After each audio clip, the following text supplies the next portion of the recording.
It wasn't a race worthy of getting up at 7 a.m. for, but this is going to be a review getting up at any time for. Welcome back to Fog Racing. Oscar Piastri wins. A McLaren 1-2. Lando Norris second. George Russell third. Max Verstappen fourth. Disqualifications. Wee bits of drama here and there, but overall, let's be honest, folks, the race was pretty poor, wasn't it? Wasn't great. Chinese Grand Prix. Could have banned it for all I care. I actually like the Chinese Grand Prix. But I probably prefer more on the game. I like driving it on the game. For whatever reason, they couldn't follow down the back straight. I wouldn't say this race was a Shanghai finish. It felt more like a double one to me, but that was good. I like that. Let's move on. Well, let's move on. Right, so let's talk about the start of the race. Both Saubers go off. Russell gets past Norris. Alonso retires with a brake problem. Alonso's in the mud this season. Yeah, 2 races in already behind Stroll. Stroll scored points in both the opening races. Alonso scored points in Hee-Haw. He's had 2 full races and a sprint race, and he's not scored nothing. So, look, early days, but you feel like this season, points may be few and far between for the Aston Martin. I'm not saying for 1 second I think that Stroll's going to beat Alonso, but he's got a healthy lead already. Yeah, 10 points is 10 points. I mean, I'd say the top 7 are probably... But you know what? I was going to say they're locked out, right? I actually think this season the field spread's pretty close. I mean, Antonelli got beat by Haas today. Lawson, we'll get to him. I mean, he's not even... I think of Liam Lawson finishing the points would actually be a good drive. I think the top 6, we're all expecting it in races ahead to be both McLaren, both Ferraris, Russell and Verstappen. Yeah, I think that's what we are expecting. But this race...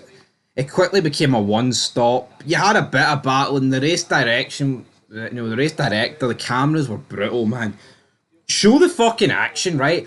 They're so focused on showing Norris pitting, coming into clean air, rather than showing you a battle for 7th between the Haas's, the RBs and Antonelli.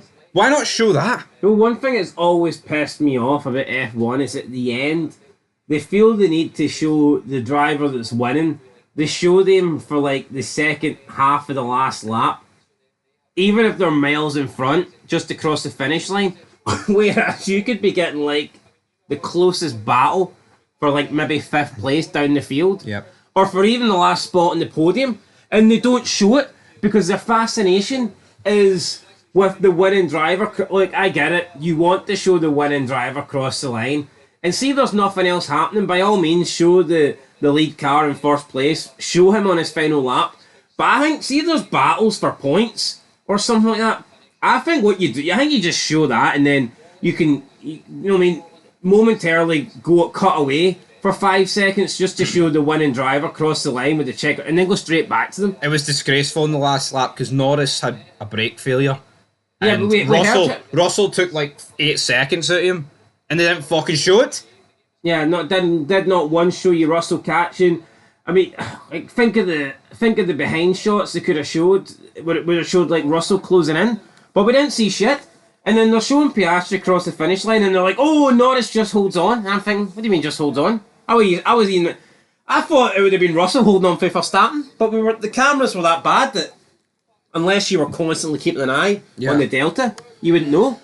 No, absolutely. What else happened? Doing got a penalty. I'm assuming there's big production here. They've got a lot of people sitting on the cameras. They know where the action is. There's no excuse. It's not like there's one guy who's having to try and cover all 20 cars. No, it's about 20 guys. Fuck, 20 guys. Probably about...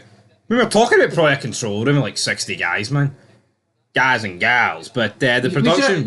there should be people alright, we need to cut to car 47 because he's doing this. And it was lap 4, they always show the start replays, and Norris was 4 tenths behind Piastri. Now, realistically, it was probably right at the end of the straight when he was running out of DRS, but we don't fucking know that. You know what I mean? Show it. Just don't get it. Leclerc hit Hamilton as well. Some weird reason that made the Ferrari faster. Yeah, you see, it'll go from 8 tenths, 7 tenths, 6 tenths, 5 tenths a gap, and you're thinking, oh, they're going to cut that soon. There must be a chance in overtake. Yeah. And the cut never comes. No, never came. But the race never really came either, man. It was just a wee bit dead.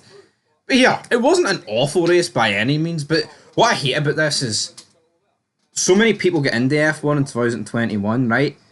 And not the reality is, F1 has not had a season where every race is great. It's not.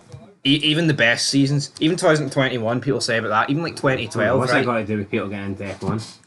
Because people get into F1, right? Like that 2021 season, Drive to Survive, they get into it, right? The casuals, so to speak. And then like I don't watch F1 anymore. It's boring. No, it's not boring now. It's just at one point it was a bit more exciting.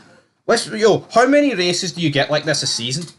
At least half. I'd say, yeah. Yeah, and then you get ones that are a wee bit worse, and then you get ones that are like great to like fantastic. I mean, if you had to like rank what the average race is each season, it's probably like a 5 at best, 6 out of 10. Yeah, absolutely. I mean, sometimes see great races. Sometimes you only get a handful.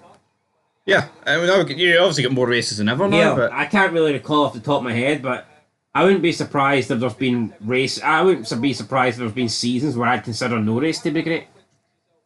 no, absolutely. You've had, I mean, I think Mercedes dominance years, like you probably find a few years there where there wasn't many great races. This one was not it. I mean, Piastri won.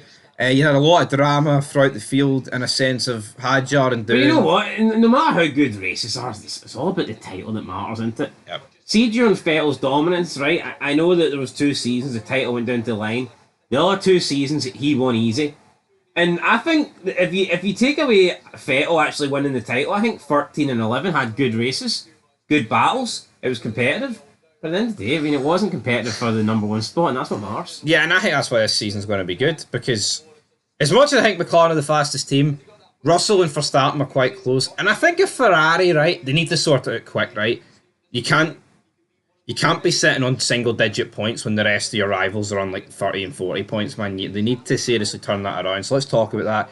Ferrari disqualified along with Pierre Gasly. That promoted a lot of drivers up, such as, I mean, pretty much everyone, under 6th place. So Ocon get promoted to 5th, Antonelli 6th, Albon 7th, Berman 8th, Stroll 9th, Sainz 10th. Tell you what, I mean, it's kind of like a pity point for Carlos Sainz, but he'll take it. Lance Stroll as well. I thought Ollie Berman drove a good race. Albon is, I believe, 6th in the standings. And then Ocon, P5. I tell you what, man, Haas walking away with 14 points when they were by far the slowest car last week. Just shows you how it can, twist and turn. McLaren, I mean, I think people have overrated McLaren this season, right? They are the fastest car, but I think people are pretending that Oscar Piastri and Lando Norris are both shit or something, right? See that McLaren? It's quick. Don't get it twisted. But this is nowhere near like 2023 or even at the start of last year Red Bull or like going back to Mercedes. Do you not remember though, right? When you used to get Mercedes at their peak were like 1.5 seconds a lap quicker than anyone else? And that's not even an exaggeration. Yeah, no one could compete. Bahrain 2014, that great battle between Hamilton and Rosberg, 2.5 seconds. They were a lap quicker after the restart. Yo, the top 4 was separated by 16 seconds. Right? Russell finished 11 seconds behind Piastri. That's not domination. That's just a car that's slightly quicker. You know what I mean? If McLaren was dominating, folks, there'd be more than 50 seconds down the road than from Esteban Ocon. But yeah, a lot of drivers disqualified. Shinoda, RB. I have no idea what RB's doing, man. A lot of points getting thrown away left, right, and centre.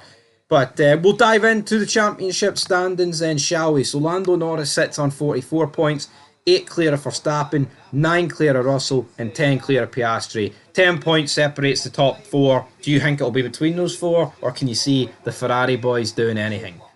No, I think Leclerc will be there, thereabouts. Been a poor start to the season, but... What about Hamilton? Sprint winner. Didn't see it coming, to be honest. That shocked me. I'm not going to change my mind, though. Your voice is shocked as well. Yeah, pretty much, aye. But I think it just proved this weekend that if you were leading and not in the dirty air, yeah, like I think if the It was weird because all weekend Hamilton looked superior until it mattered on Sunday. Yep. And then he was even. I mean, he was a lot slower than Leclerc had a broke. Now maybe you could argue Leclerc was faster than Hamilton because of his wing. I'm not sure if that's a fair. Weirder things have happened. Yeah, and I don't think it looks good for Hamilton that in the second race he's already moving over for Leclerc. And he suggested it. Well, they said he did. The No, commentator said he did. I've heard the radio. Fred Fisser even came out and said he did. But he did. And then he was like, well, once he gets close enough. I don't know, there's a bit of weird dialogue. And I'm actually kind of surprised they didn't swap him at the end. Are you not? Because he did let him through. Yeah, but it was a big gap, wasn't there? That was like 2.5 seconds. So, here, they got disqualified anyway, it wouldn't have mattered. But, right, so Albon sits in 6th. I mean, Antonelli's sitting on 22 points, quietly going about it. That's the minimum, I think, for Mercedes, where he is. I think he's done an alright job, because he's like, what, 17? You know, Albon 6th, Ocon 7th. How is he 7th in the standings, man?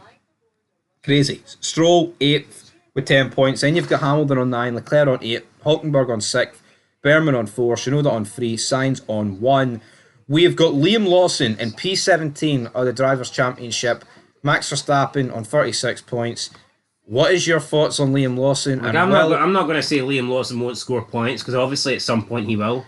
I've got a feeling he won't be in the seat. Ralph Schumacher's come out and said that apparently Tsunoda's written in for Suzuka, which is next week, 2 weeks away. I would be shocked if they only gave him 2 races. But I mean, P20, back to back, in 2 qualifying sessions. In Australia, it was 18th, 20th, and 20th. And that's fucking... No. Yo, that's disgusting, man. We can talk about the cars designed for Max, but that's no right. Yeah, let's be honest. If Perez was still in that seat and he delivered this, we'd be going through him. Say what you want about Perez, but I mean, he did fight back a little bit through the field, didn't he? He did. Yeah, he never finished last either, but... Yo, what is this, right? Is it so designed for Max, the second car's undrivable, or is Max Verstappen the best driver we've ever seen? I think it's got to be... Bit of both? Former. I think it's the former. The car must be...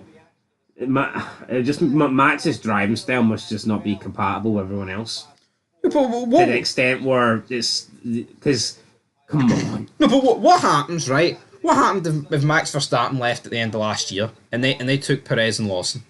Are we looking at a team that's going to finish last in the Constructors? Or what's the case there? Because it fucking looks that way. No clue, but at this rate, Lawson won't survive. I can't see him being out by Japan, but he needs to up his game. He does, but... I thought he'd be gone by the halfway point, but I didn't think the opening 2 races would look this bad either, so who knows? Yeah, it's like Antonelli today got beat by Ocon, right? And for me, that's not really good enough, but he still finished 6th at the end of the day. You know what I mean? Like, he's not in 16th. Lawson, as you said, didn't go forward. Like, the only people he beat on track today were the 2 Saubers, who both span off, and then Tsunoda, who lost his front wing somehow down the straight. So, yeah, not good for Lawson. But we'll be back with more content here. Do driver ratings tomorrow, and then we've got a bit of a break till Japan. But you know what? We can have a wee break here. But if you were to go over your pre-season prediction, who are you going for the title right here, right now, after seeing 2 races? Looking like Norris, isn't it? It's looking like... I kind of gave Piastri no chance, but he's looked pretty good in the first 2 races. Yeah, you said he was done after the opening race because he scored no points. I didn't agree with that, but McLaren looked like the best team, and I think overall I would expect Norris to beat Piastri, so therefore by default Norris, but I wouldn't rule out Max. Would Lando Norris be the worst world champion in ages? In terms of ability? By default, since Villeneuve, probably? I'd say so. Because, I mean, you're thinking Vettel, Rosberg, Hamilton, Verstappen, Alonso, Kimi, Schumacher, Hakkinen. Probably would be Villeneuve, to be honest. So, yeah. Anyway, guys, leave your thoughts down below. And until next time, peace.